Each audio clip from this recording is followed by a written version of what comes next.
টাটকা মৌরালা মাছ যতটা ফ্রেশ সুন্দর আর বড় বড় সাইজের, তাই আমাদের পুকুরের মাছ দিয়ে গেল বাড়িতে এসে ধরে। এখানে তো আমি যেতে পারিনি, তাই আপনাদের ধরাও দেখাতে পারলাম না।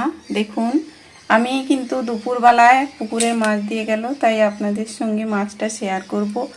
দু রকম মাছ ছিল। পুঁটি মাছ, কত বড় বড় সাইজের পুঁটি, দেখুন জাস্ট টাটকাটা দেখুন শুধু। এই মাছটা এখন আমি বেছে নেব। আমি একাই ভিডিও করি, তাই আপনাদের সব কিছু দেখাতে পারি না। আর আমার হাজব্যান্ড বাড়িতে থাকলে হয়তো গিয়ে পুকুরের ধরা আপনাদের দেখাতো, কিন্তু গ্রামের আমরা বাইরে সেভাবে বেরাই না। তাও চেষ্টা করব কোনো দিন যদি দেখাতে পারি। এখন এই মাছগুলো আমি বেছে নেব। মৌরালা মাছের রেসিপি আপনাদের দেখাবো। এখন কেটে বেছে ধুয়ে নেব।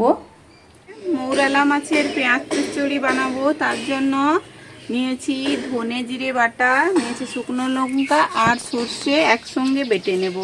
প্রথমে আমি ধনে জিরে আর শুকনো লঙ্কাটা বেটে নেব। খুব মিহি করে বাটতে হবে, তাহলে খেতে ভালো লাগবে। তারপর আমি সর্ষেটা নিয়ে নিয়েছি, কালো সর্ষে বেটে নেব।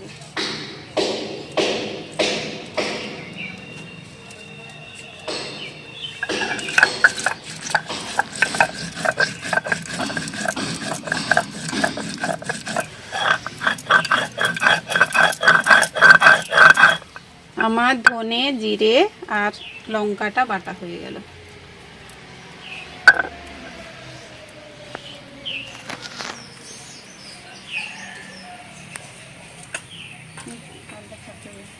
সরষেটা বাটা হয়ে গেল, আর একবার বেটে নিচ্ছি। একদম যত মিহি করে বাটা হবে তত টেস্ট ভালো হয়।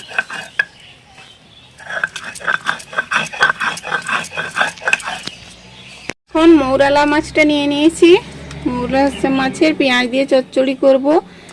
এখন ধনে জিরে বাটা আর সর্ষে সমস্ত কিছু বেটে নিয়েছি, এখন সব দিয়ে দিলাম একসঙ্গে। এখানে একটুও জল লাগবে না, যেহেতু আমি কলা পাতায় ভাজা বানাবো, তার জন্য। এখন পেঁয়াজ আর কাঁচা লঙ্কাটাও দিয়ে দিলাম একসঙ্গে। পেঁয়াজের পরিমাণটা, যেহেতু পেঁয়াজ দিয়ে হবে চচ্চড়ি বা ভাপা, এখন সব কিছু মাখিয়ে নেব। পরিমাণ মতো হলুদ দিয়ে দিচ্ছি,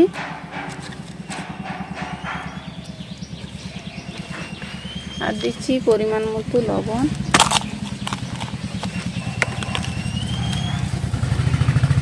পরিমাণ মতো লবণ দিয়ে ভালো করে মাখিয়ে নিচ্ছি। সঙ্গে ধনে জিরে আর দিয়েছি সর্ষের বাটা, ধনে জিরে শুকনো লঙ্কা একসঙ্গে বেটে দিয়েছি, আর দিয়েছি সর্ষে বাটা। এখন পরিমাণ মতো তেল দিয়ে দিচ্ছি।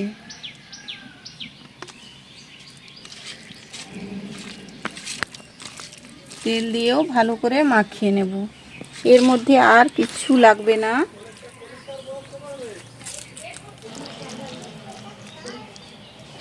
পাতাগুলো ধুয়ে পরিষ্কার করে নিয়েছি।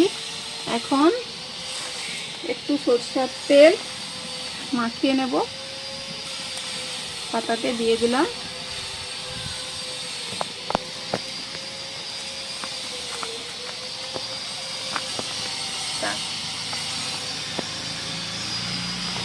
এখন যে মশলাটা করে রেখেছিলাম ওটাই দিয়ে দেবো। এখানে কিন্তু একটুও জল দেব না, পুরোটা ভাপে সেদ্ধ হবে, তাই আমি মৌরালা মাছ আর এটা দিয়ে দিলাম।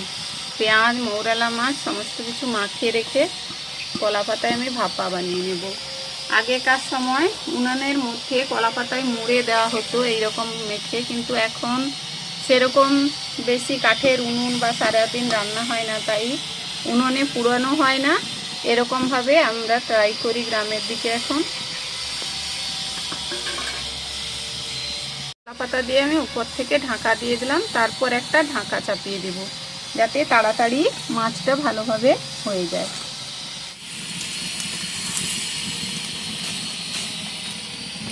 মশলাটা উঠিয়ে আপনাদের দেখাচ্ছি, দেখুন কত সুন্দর ফুটতে শুরু করে দিয়েছে। আমার মৌরলা মাছের পেঁয়াজ ভাপাটা হয়ে গেছে, এখন নিচে নামিয়ে রাখবো। দেখুন কতটা সুন্দর, আর একদম জলটা শুকিয়ে গেছে, তেলও ছেড়ে এসছে। এখন নামিয়ে রাখছি।